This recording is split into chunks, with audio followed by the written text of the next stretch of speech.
Hello mga mates, no? Baka balang araw ma-encounter nyo yung word na biofouling.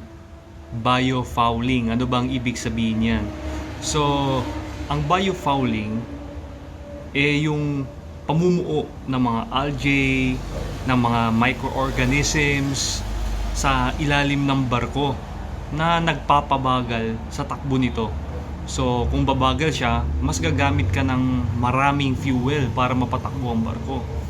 So, merong mga ina-apply na anti-biofouling methods sa barko. Ano yun?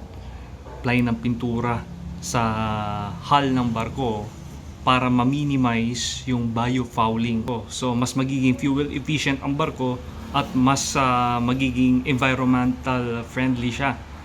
Environment friendly.